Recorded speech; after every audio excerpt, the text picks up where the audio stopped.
She inherited an abandoned farmhouse until she found a staircase hidden behind the wall.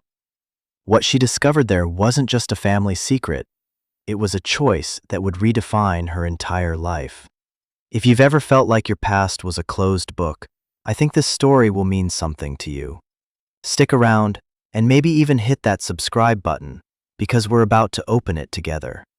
The day I turned 18 was the day I ceased to be a problem for the state of Oregon. It wasn't a celebration. There was no cake, no off-key singing.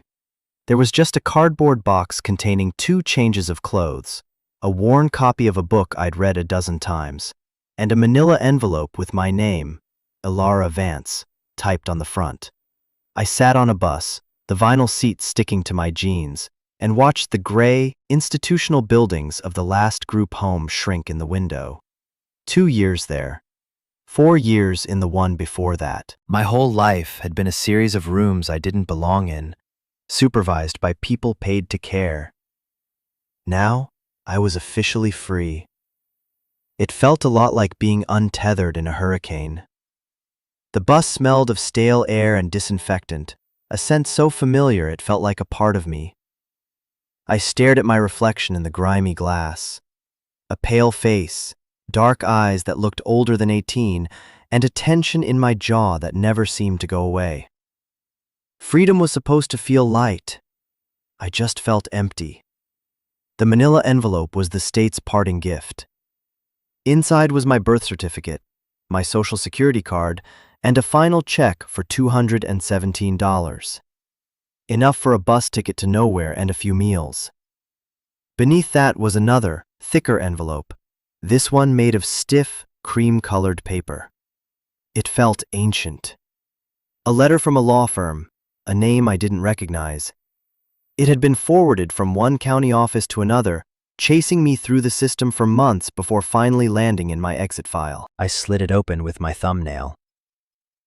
The language was dense, full of legal terms that swam before my eyes. But I caught the important words. Deceased, Eleanor Vance. Last will and testament, sole heir, Eleanor Vance. My grandmother. A woman I barely remembered, a ghost from a life before the system swallowed me whole. I had a faint, dreamlike memory of her, the smell of soil and rain, the rough texture of her hands, a low, humming voice. She'd vanished when I was 6. I was told she couldn't care for me anymore. That was it. No explanation, no goodbye. Just another door closing. And now, 12 years later, she was dead, and she had left me something. The lawyer, a man named Arthur Davies, had included a brief, typed summary.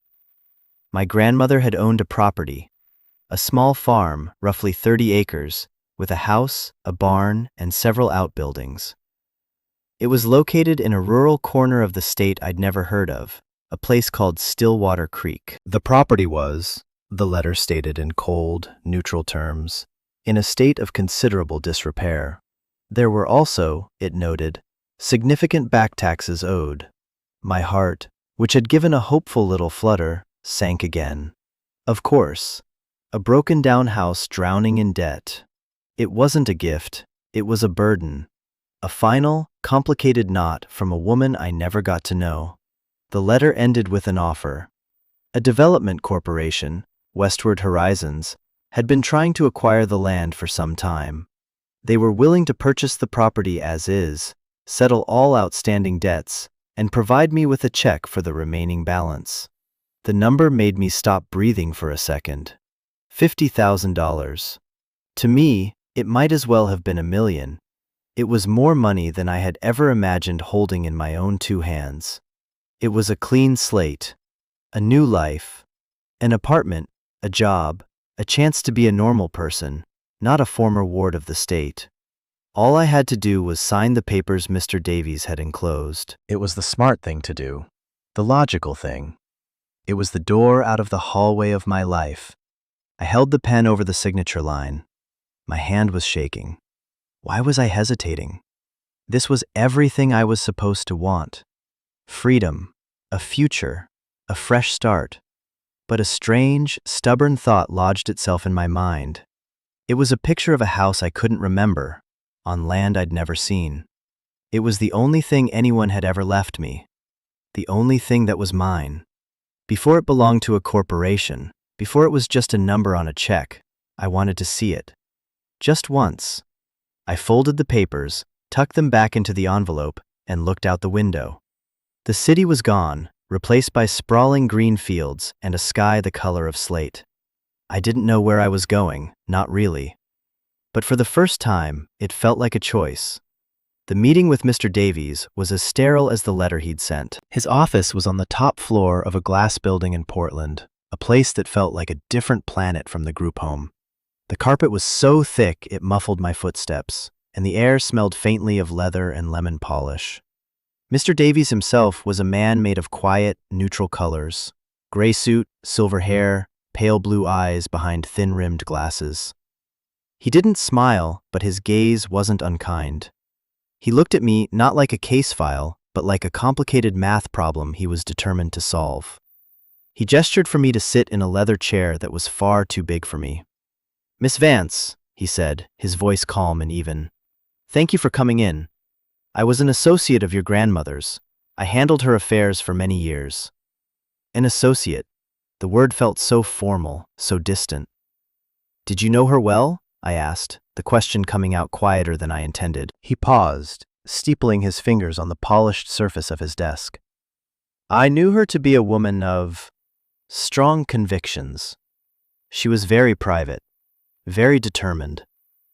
He slid a file across the desk. It was thick, bound with a rubber band. "This is the offer from Westward Horizons. As I stated in my letter, it's quite generous, considering the condition of the property and the tax arrears." He opened the file. There were photographs inside. A small, two-story farmhouse, its white paint peeling to reveal weathered gray wood beneath. The roof on the porch sagged like a tired old man. Windows were boarded up. The fields around it were overgrown with weeds, tall and brown. A collapsed barn stood behind it, its spine broken by years of snow. It looked exactly as he'd described it, in a state of considerable disrepair. It looked hopeless. "They want the land, of course, Mr. Davies continued, his tone purely informational. "They've been consolidating parcels in that valley for a new resort development. Your grandmother's property is one of the last holdouts." He looked at me over his glasses. "She refused to sell, unequivocally. A flicker of something, pride, respect, crossed his face before it was gone. The $50,000 offer is their final one. It covers the $20,000 in back taxes and leaves you with a substantial sum. It's a good deal, Elara. A clean break." He used my first name, and it felt like a small crack in his professional armor. He saw a kid in a worn-out jacket who had $200 to her name. He was trying to help. He was telling me to take the money and run. And every rational part of my brain agreed with him. This wasn't a home. It was a ruin. It wasn't a legacy. It was a liability. Holding on to it would be foolish, sentimental, and sentiment was a luxury I'd never been able to afford. "Why did she let it get like this?" I asked, touching the edge of a photograph. "If she was so determined not to sell, why didn't she take care of it?" Mr. Davies sighed, a soft, weary sound. "Her health declined in the last few years, and her income was limited. She poured everything she had into just holding on. The taxes were a constant struggle." He leaned forward slightly.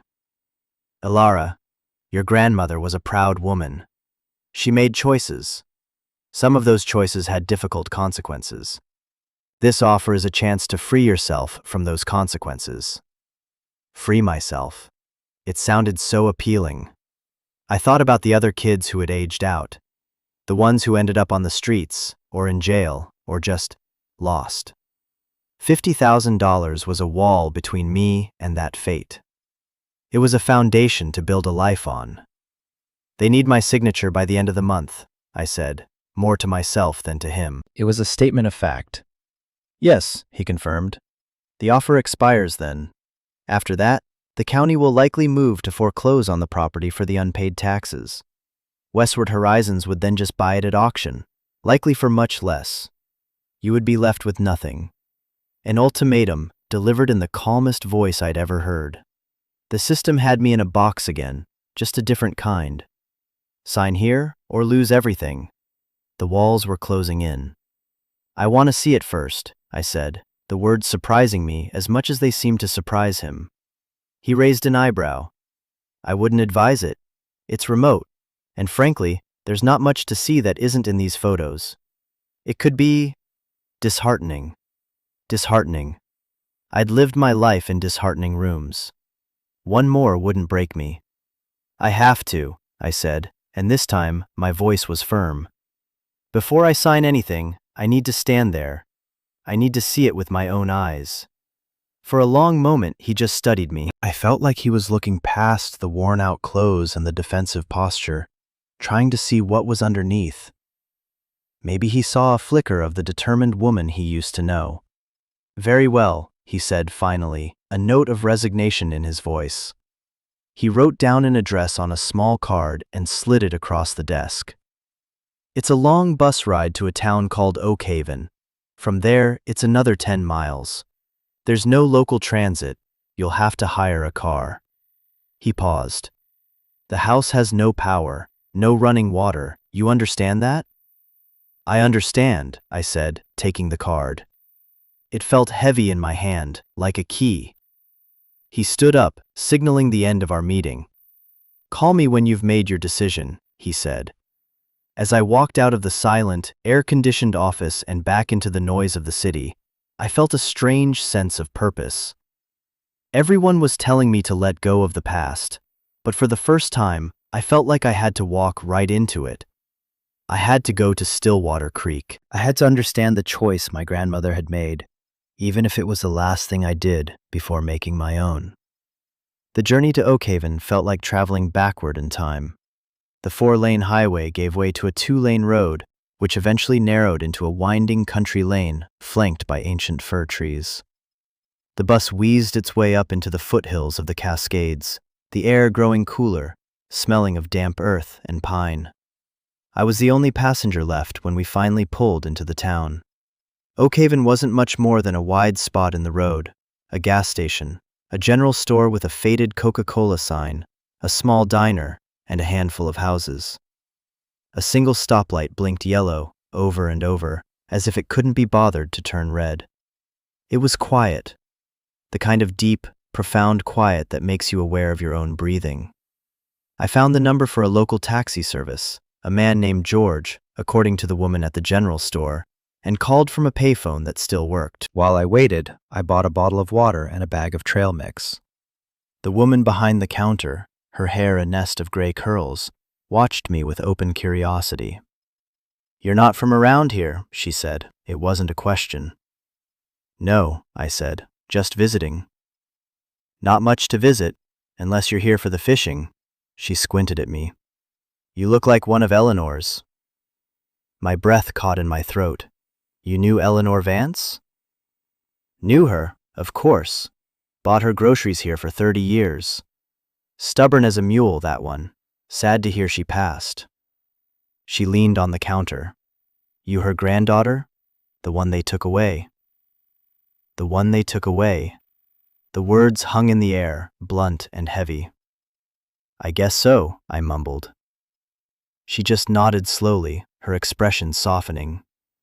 "Well, she talked about you sometimes, wondered how you were doing."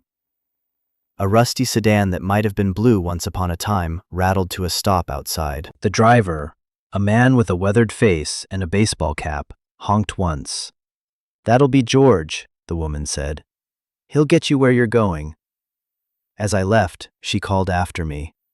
"The house has been empty a long time, honey. Watch your step."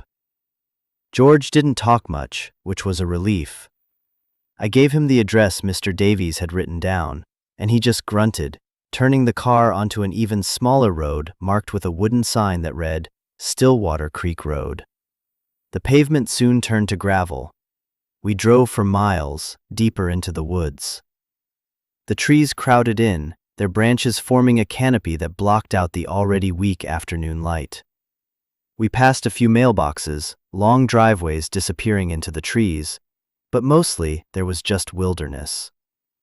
Finally, George slowed the car and pointed. "That's it! End of the line."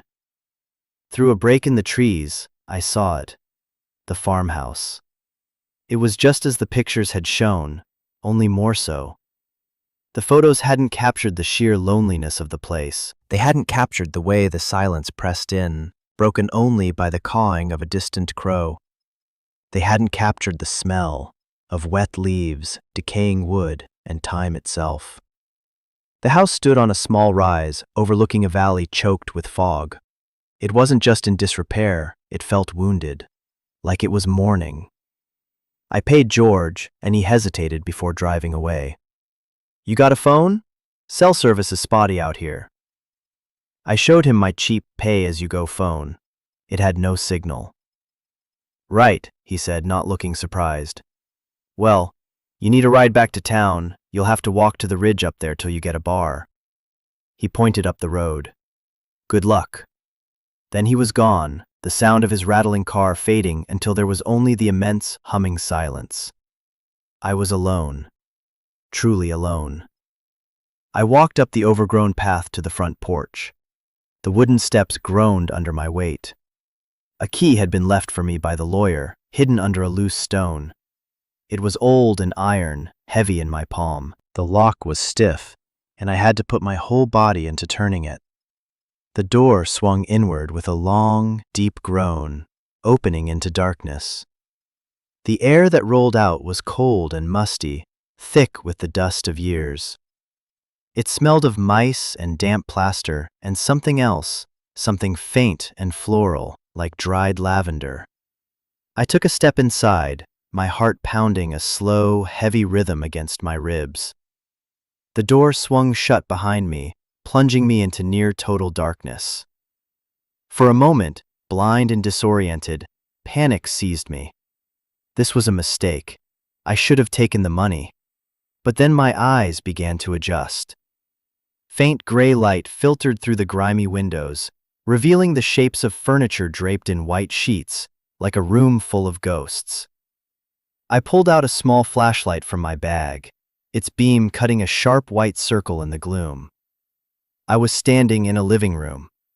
A stone fireplace stood against one wall, its hearth filled with cobwebs. A sofa and two armchairs, all shrouded, sat waiting for people who would never return. I pulled the sheet off one of the chairs. The fabric underneath was a faded floral pattern, worn thin at the arms. I ran my hand over it. This was real. This was my grandmother's chair. I moved through the ground floor like a ghost myself, my footsteps echoing in the silent house. The dining room had a large oak table, its surface thick with dust. In the kitchen, cracked porcelain cups hung on hooks, and a calendar on the wall was still turned to a month from 3 years ago. Everything was frozen in time, left exactly as it was the day she left it for the last time. It wasn't just a derelict property. It was a life, interrupted. I felt like an intruder, a stranger walking through someone else's memories. But it was my memory too, buried somewhere deep. As I stood in the kitchen, a flicker of something surfaced, a memory of standing on a stool, my hands in a sink full of warm, soapy water, a low voice humming beside me. It was so faint, so fragile, it was gone as soon as I tried to hold on to it. I made my way upstairs. The steps creaked, each one a complaint. There were 2 bedrooms. One was empty, save for a small metal bed frame. The other was clearly hers. A large 4-poster bed dominated the room. A handmade quilt, its colors muted by time, was folded neatly at its foot. On a small nightstand, a pair of glasses sat next to a book, a ribbon marking a page. She was halfway through a story she never got to finish. The sadness of it was a physical weight. This place wasn't empty, it was full of absence. I walked over to the window and looked out at the overgrown fields. From here, I could see the whole valley, the creek a silver ribbon in the distance. Westward Horizons wanted to put a golf course here. Manicured greens and sand traps where this wild, tangled beauty now stood. For the first time, I felt a pang of something other than sadness. It was a quiet, stubborn anger. My grandmother had refused to sell. Standing in her room, surrounded by the life she'd lived, I was beginning to understand why. I spent the rest of the afternoon exploring, my flashlight beam dancing over dusty surfaces. The house was solid despite its neglect. The foundation felt strong. The bones were good. It was as I was running my hand along the wall in the dining room, the one that connected to the kitchen, that I noticed it. A draft. A small but steady stream of cold air coming from nowhere. I pressed my ear to the wall. It was plaster and lath, and behind it I heard a faint, hollow echo.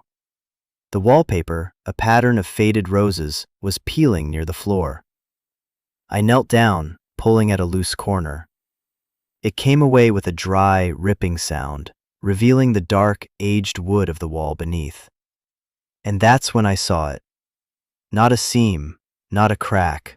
A perfectly straight, vertical line, running from the floor to the ceiling, almost invisible in the gloom. It wasn't part of the normal construction. It was too clean, too deliberate. My heart started to beat faster. I pushed against the wall. Nothing. I knocked on it. The sound was different here, not the solid thud of the rest of the wall, but a hollow, resonant boom. There was something behind it, an empty space. My eyes traced the faint line. It looked like the outline of a door, one that had been plastered and papered over, hidden from view. Why would someone hide a door? I looked around the room, my mind racing. There was a small, built-in bookshelf next to the fireplace, filled with old encyclopedias. It was the only piece of furniture against that wall. It was heavy, but I was desperate. I started pulling the books out, dropping them onto the dusty floor in piles. Once it was empty, I put my shoulder to the shelf and pushed. It scraped against the floor, protesting loudly, but it moved. Inch by agonizing inch, I shoved it aside, revealing the full expanse of the wall. There it was, the clear, unmistakable outline of a narrow doorway. There was no handle, no knob, just the faint line. I ran my fingers along the edge, searching for a latch, a seam, anything. Near the baseboard, my fingers brushed against a small, almost imperceptible indentation. I pressed it. For a second, nothing happened. Then, with a soft click and a sigh of displaced air, a section of the wall swung inward into darkness. It wasn't a door. It was a staircase. A narrow, steep set of wooden steps leading down into the pitch black. The cold draft I'd felt was a river now, pouring out of the opening, carrying a smell of cold stone and damp earth and something else. Something like secrets. I stood at the top of the hidden stairs, my flashlight beam cutting a hole in the absolute darkness below. The air was cold, ancient. My rational mind was screaming at me. This was how people in horror movies died. A lone girl in an abandoned house, a secret passage to a dark basement. I should close it, push the bookshelf back, walk out the front door, and never look back. I should take the $50,000 and run as far away from this place and its secrets as I could get. But I couldn't. This was the reason I had come here. I knew it, with a certainty that settled deep in my bones. The story of this house, the story of my grandmother, wasn't in the sunlit, dusty rooms upstairs. It was down there, in the dark. I took a deep breath, the cold air filling my lungs. Then, gripping my flashlight like a weapon, I took the first step down. The wooden stairs were steep and narrow, descending into a darkness so complete it felt solid. My small flashlight beam seemed pitiful against it, a tiny spear of light in an ocean of black. The steps were coated in a fine layer of stone dust, and they creaked under my weight, the sound swallowed by the profound silence. The air grew colder with each step, and the smell of damp earth intensified. It was the smell of a cellar, a root cellar maybe, but there was something else too. A faint, dry scent of paper and ink. After about 15 steps, my foot touched a solid floor. Stone. I swept the flashlight beam around. I was in a small, square room, no bigger than a walk-in closet. The walls were rough-hewn stone, expertly fitted together. It wasn't a damp, crumbling cellar. It was a constructed room. It was dry and cold, like a tomb. But it wasn't empty. Against the far wall stood a single, sturdy wooden desk and a matching chair. On the desk sat a small, oil-burning lamp, a box of matches beside it. A stack of books was piled neatly in one corner, and in the center of the desk, there was a metal box. It was a simple, gray lockbox, the kind you might keep important papers in. It wasn't locked. My hand was trembling as I reached for it. The metal was cold to the touch. I lifted the lid. Inside, nestled on a bed of yellowed cotton, were two things. The first was a thick stack of envelopes tied together with a faded blue ribbon. The handwriting on the top envelope was elegant, looping cursive. It read, "For Ilara." The second thing was underneath the letters. I lifted them out, my breath catching in my throat. It was cash. Stacks of it. $100 bills, bound in paper bands. I counted them, my fingers clumsy and numb. $10,000. 20. 30. 40. $50,000. The exact amount of the developer's offer. I sank into the wooden chair, my legs suddenly unable to support me. $50,000. In cash. Hidden in a secret room. What was this? Why? My mind reeled, trying to make sense of it. Why would my grandmother hoard this much cash in a hidden basement while the house fell down around her and the tax bills piled up? Why would she live in poverty when she had this fortune sitting right beneath her feet? It made no sense. Unless the money wasn't for her. I looked at the stack of letters. For Ilara. I untied the ribbon.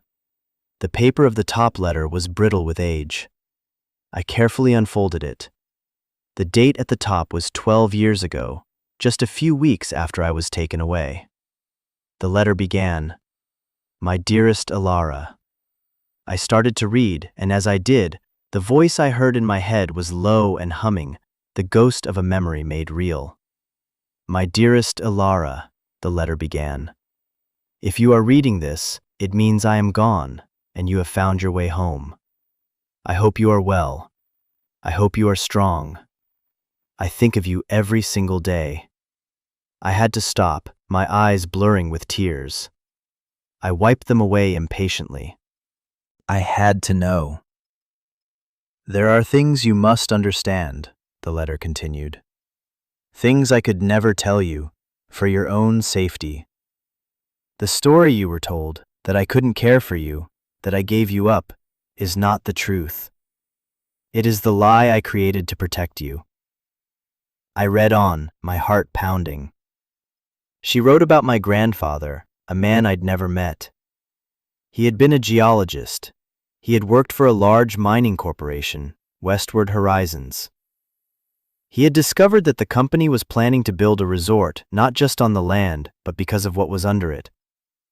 The Stillwater Creek Aquifer, one of the purest and largest underground water sources in the state. Westward Horizons wasn't a resort developer. They were a water company in disguise. Their plan was to gain control of the valley, drain the aquifer, and sell the water rights for an astronomical profit, leaving the valley and its ecosystem to dry up and die. My grandfather, she wrote, was a man of principle.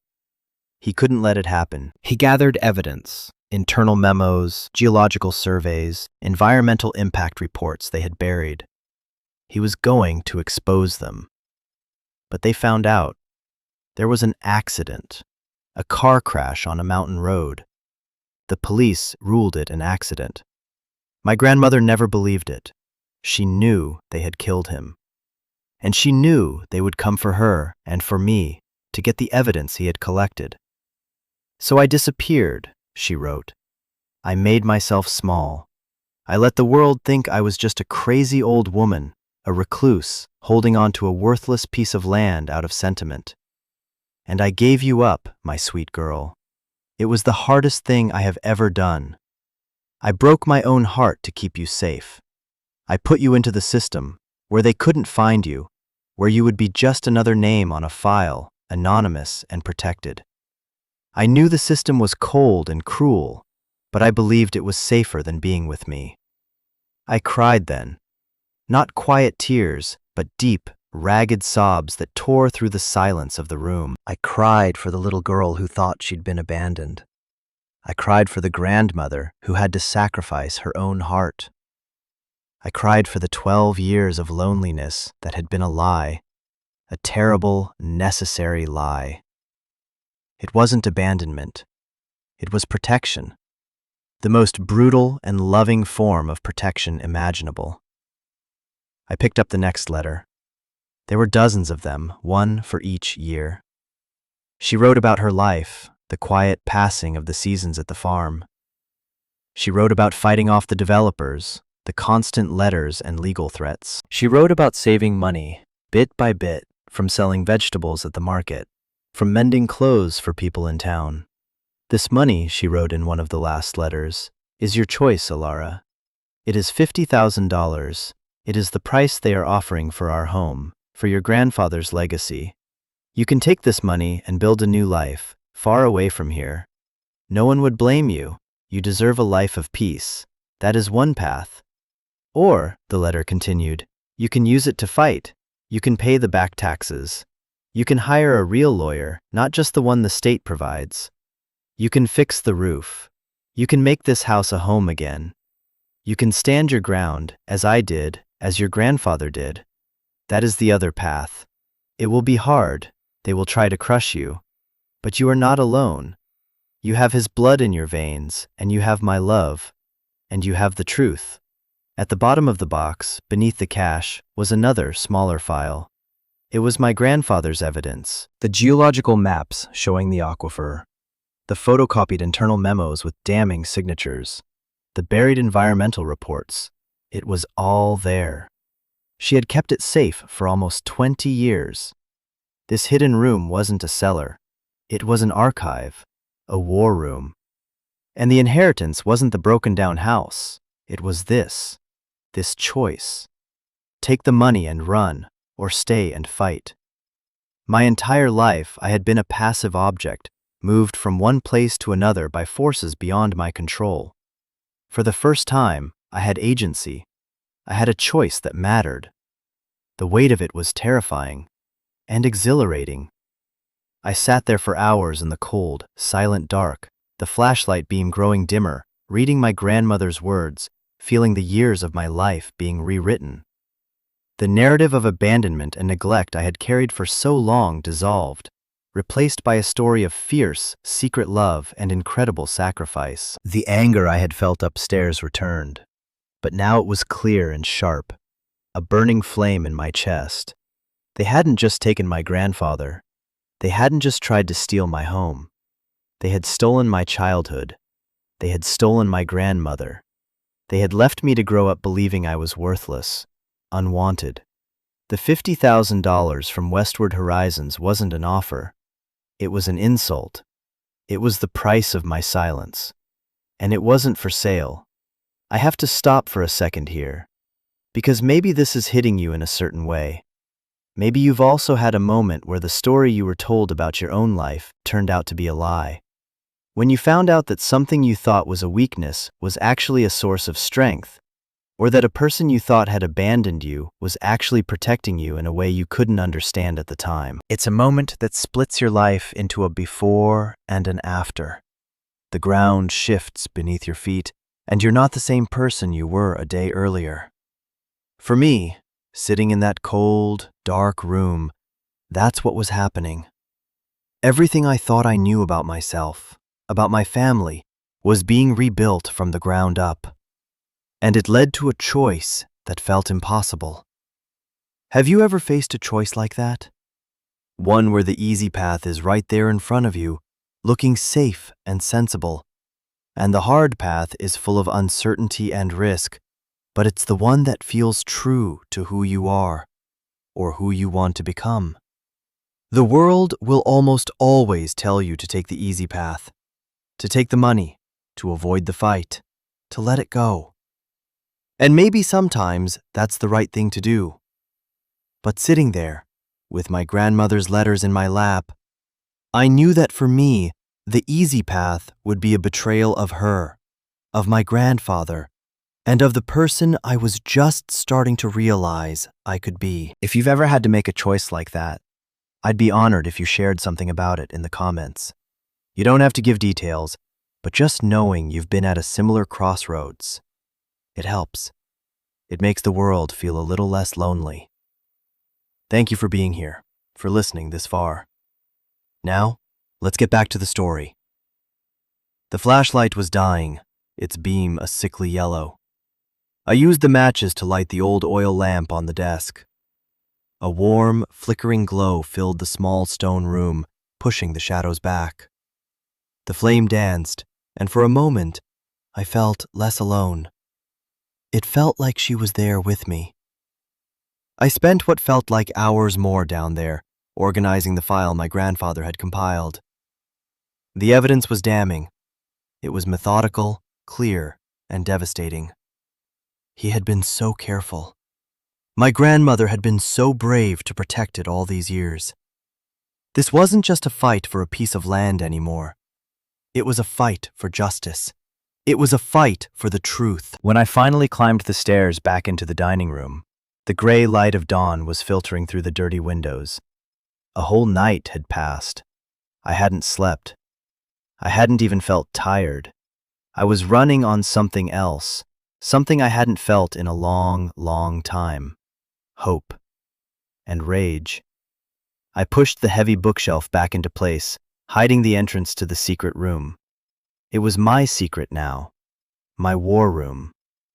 I walked through the house again, but this time I saw it differently. It wasn't a ruin, it was a fortress.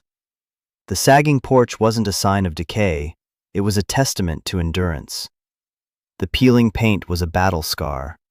This house had stood its ground. It had waited for me. I found a bucket and a rag in a closet under the stairs. The water pump in the yard was rusted and stiff, but after a few minutes of wrestling with the handle, a stream of cold, clear water gushed out. It tasted sweet and clean. The aquifer. My grandfather's aquifer. I filled the bucket and started cleaning. I started with the window in my grandmother's bedroom.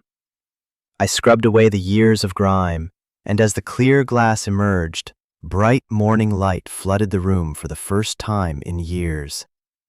It felt like I was letting the house breathe again. My body ached and my hands were raw, but I didn't stop. I washed the dust from the floors. I took the sheets off the furniture, beating them outside until clouds of dust billowed into the air.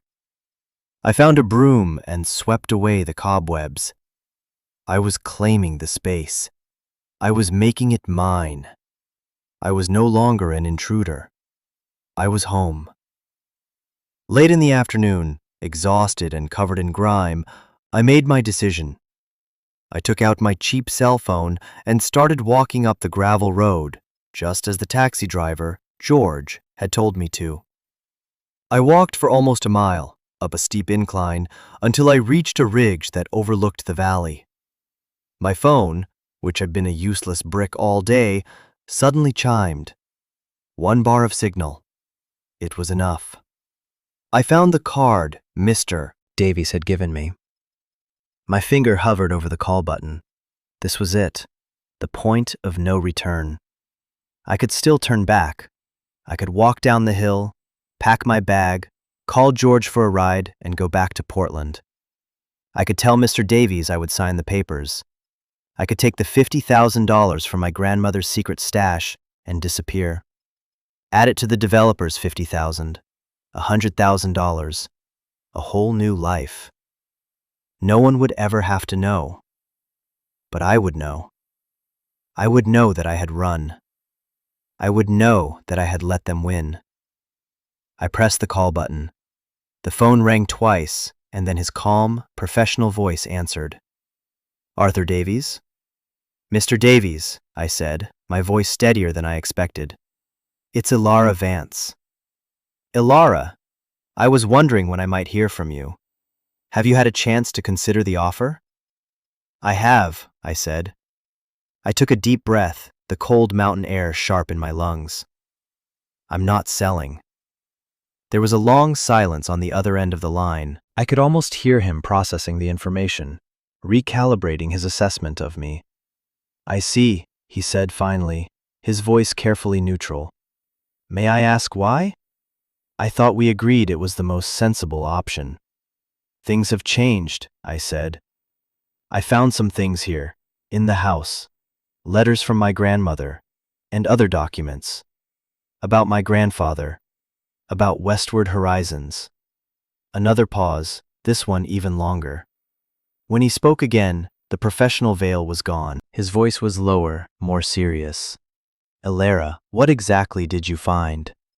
I found the truth, I said simply. I know why they want this land. And I know what they did to my grandfather. The silence that followed was heavy with unspoken history. I suspected as much, he said, his voice a low murmur. Your grandmother, she never said anything directly, but I knew she was holding something back. She trusted no one. She trusted me, I said, and the words filled me with a strength I didn't know I possessed. Mr. Davies, she left me money. Enough to pay the back taxes and then some. I want to use it to fight them. Ilara, you need to understand what you're saying, he warned. Westward Horizons is a massive corporation. They have teams of lawyers. They will not just walk away, they will try to crush you. I know, I said. That's why I need a lawyer, a real one. Not one who tells me to take the easy way out. I held my breath. This was the real test. My grandmother said you were an associate of hers. She said she handled her own affairs. Was that the whole truth? He sighed, a long, weary sound that seemed to carry years of frustration. No, he admitted, it wasn't. I tried to help her, but she wouldn't let me. She was afraid of putting anyone else in danger. She kept me at arm's length, handled all the official business herself. But I kept an eye on things. For her. He paused. Your grandmother was one of the most stubborn, courageous people I have ever met. If you are anything like her, then I suspect you won't be talked out of this. No, I said, I won't. Good, he said, and for the first time, I heard something like a smile in his voice. In that case, Miss Vance, consider me your lawyer. Pro bono. It would be an honor to help you finish the fight your grandfather started. A wave of relief so powerful it almost buckled my knees washed over me. I wasn't alone in this. Thank you, I whispered. Don't thank me yet, he said, his voice all business again. The first thing we do is pay those taxes. Wire me the $20,000 tomorrow. That will stop the foreclosure proceedings and buy us time. Then, I want you to scan and email me every single document you found. Everything. We need to build our case. Okay, I said, my mind already racing. I'll go into Oakhaven tomorrow. And Ilara, he added, his voice serious. Be careful. Now that you've rejected their offer, they're no longer your potential business partners. They're your adversaries.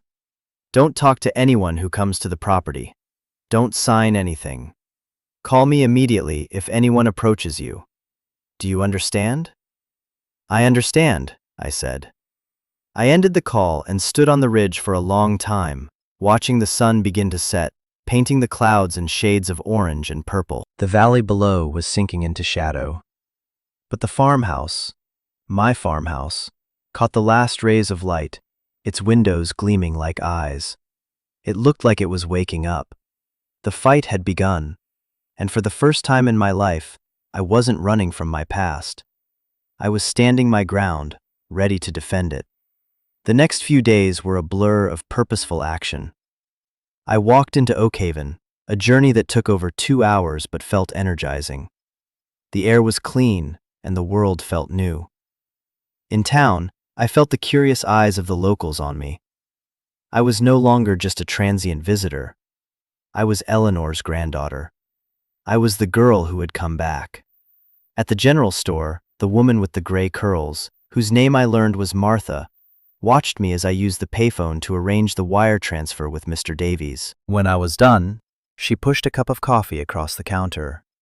"On the house," she said. "Heard you're staying." "I am," I said, surprised by her directness. "Fixing the place up." She nodded, a flicker of approval in her eyes. "About time someone did. That house has good bones. Eleanor loved it." She leaned in, her voice dropping. "A man was in here yesterday, asking about you. City fella, suit and tie. Asked where the Vance property was." A chill went down my spine. "What did you tell him?" Martha gave a small, tight smile. "I told him it was up Stillwater Creek Road. Didn't mention the road forks 3 times and the sign is missing. He's probably still looking for it." She winked. "We look after our own around here." It was a small gesture, but it felt monumental. It was the first hint of a community, of a network of support I never knew existed. I wasn't just fighting for a house, I was becoming part of a place. The consequences of my choice arrived 2 days later. A sleek black car, impossibly clean on the dusty gravel road, pulled up to the edge of my property. A man in an expensive suit got out. He was the man Martha had described. He had a practiced, friendly smile, but his eyes were cold and assessing. He walked up to the porch, where I was prying off a rotten board. "Miss Vance?" he asked, his voice smooth as oil. "My name is Robert Peterson. I'm with Westward Horizons." I put down my hammer, my heart pounding. I remembered Mr. Davies' warning. "Don't talk to them." "I'm sorry, you're on private property," I said, my voice coming out stronger than I felt. His smile didn't falter. "I understand we may have gotten off on the wrong foot. I'm here to clear up any misunderstanding. Our offer of $50,000 is still on the table. In fact," he paused, for dramatic effect, "we might be able to find a little more. Let's say 75? As a gesture of goodwill. $75,000. A week ago, that would have been a lifeline. Now, it was an insult. It was the price of my grandfather's life, my grandmother's grief, my own lost childhood. "The answer is no," I said. "The property is not for sale." The smile finally vanished. His face hardened, the friendly mask falling away to reveal the predator beneath. "Miss Vance," he said, his tone turning sharp and condescending. "Let's be realistic. You're a child. You're living in a derelict shack with no power or water. You can't possibly hope to manage this property. We are offering you a clean start, a chance at a real life. You should take it." "This is my real life," I said, gesturing to the house behind me. "And I'm not a child. I'm the owner of this property, and I'm asking you to leave." He stared at me for a long moment, his eyes filled with a mixture of disbelief and fury. He was used to getting his way. He wasn't used to being told no, especially not by someone like me. "You're making a very big mistake," he hissed. "This doesn't have to be amicable. We have other ways of acquiring this land. Legal ways. We can tie you up in court for years. We can bury you in legal fees until you have nothing left. By the time we're done, you'll be lucky to walk away with bus fare." It was a threat, plain and simple. The system he represented, the one of money and power, was baring its teeth. Fear, cold and familiar, coiled in my stomach. But then I looked at the house, at the window I had cleaned, at the porch I was starting to repair. I thought of the letters in the hidden room. I thought of my grandmother's stubborn courage. "I guess we'll see you in court then," I said.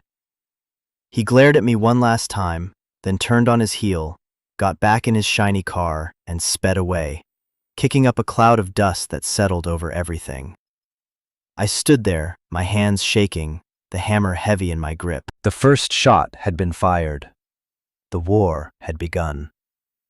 But as I watched his car disappear, the fear began to recede, replaced by a cold, hard resolve. He thought I was just a girl. He thought I was alone. He was wrong. I spent the rest of the day working on the house with a frantic energy.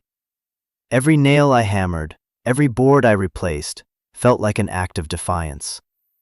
I wasn't just fixing a house. I was building my defenses. I was making my stand. That evening, as the sun set, I sat on the newly repaired porch step. The house was still a wreck, but it was my wreck. It was a project, a purpose. Mr. Davies had called back after I told him about Peterson's visit. He was furious, but also energized. "He threatened you," he'd said. "That's good. It shows they're scared. It shows we have them worried." He told me the plan. He would file an injunction to prevent any development in the valley, using my grandfather's environmental reports as initial evidence. Then, he would file a wrongful death lawsuit against Westward Horizons on behalf of my grandfather's estate. It was a long shot, he warned, but it was a shot. The work was overwhelming, but it was good work. It was real. I learned how to mix cement to patch the foundation. I learned how to use a pry bar and a saw. My muscles ached in ways they never had before. My hands were covered in blisters and cuts. But at the end of each day, I could see the progress. A new step, a patched wall, a clean floor. I was bringing the house back to life, and in doing so, I was bringing myself back to life. One afternoon, a pickup truck I didn't recognize pulled into the driveway. My first instinct was fear, but the man who got out was not in a suit. He was older, with a kind, weathered face, and he was carrying a toolbox. It was George, the taxi driver. "Heard you were staying," he said, looking at the work I'd done on the porch. "Figured you could use a hand, and some tools that weren't made in the last century." He didn't wait for an answer. He just set down his toolbox and got to work, showing me how to properly measure and cut a new support beam for the porch roof. He didn't ask for anything, he just helped. Later that week, Martha from the general store drove up with 2 boxes of groceries. "Can't live on trail mix," she said gruffly, setting them on the kitchen counter. "Eleanor always kept a good garden. The soil is good. I brought you some seeds." They were small gestures, but they were everything. They were the threads of community, weaving themselves around me, creating a safety net I never knew I needed. I wasn't just Eleanor's granddaughter anymore. I was Alara. The girl who was fixing up the old Vance place. The girl who had said no. The house was slowly transforming, and so was I. The silence was no longer oppressive. It was peaceful. The isolation was no longer lonely. It was solitude. I was learning the rhythms of the land, the way the light moved across the valley, the sounds of the birds at dawn. I was putting down roots. I think a lot about the idea of inheritance. For most of my life, I thought it was about money, or property, or things you could hold in your hand. When I first heard about the farmhouse, I saw it as a problem to be solved, a transaction to be completed. Sell the asset, get the cash, move on. That's how the system teaches you to think. It strips everything down to its monetary value. A house isn't a home, it's real estate. A forest isn't an ecosystem, it's a resource to be exploited. A person isn't a soul, they're a case number, a statistic. But what I inherited from my grandmother wasn't a derelict house and a pile of debt. And it wasn't just the $50,000 hidden in the wall, or the evidence that could bring a corrupt company to its knees. The real inheritance was the story. It was the truth of who I came from. I inherited my grandfather's integrity. I inherited my grandmother's resilience. I inherited their love for this piece of land and their courage to protect it. And most importantly, I inherited a choice. That's a powerful thing to be given, especially when you've never had any choices at all. To be handed the power to decide your own path, to define your own values, to choose what you fight for. The $50,000 from Westward Horizons was money. The $50,000 in the wall was freedom. It was the freedom to say no. It was the freedom to choose the harder right over the easier wrong. Home, I'm learning, isn't just four walls and a roof. It's the place where your story makes sense. It's the place that calls you to be the best version of yourself. This old, broken farmhouse, which the world saw as worthless, has become the most valuable thing I have ever known. It's my anchor. It's my battleground. It's my home. I spend my days working on the house and my evenings in the hidden room, studying my grandfather's papers with Mr. Davies over the phone. The legal battle is just beginning. It will be long, and it will be ugly. Westward Horizons has already filed a countersuit, claiming my title to the land is invalid. They are trying to bleed me dry, just as Peterson threatened. But they don't know about the money my grandmother saved. They don't know about the evidence in the stone room. And they don't know about the people in Oakhaven.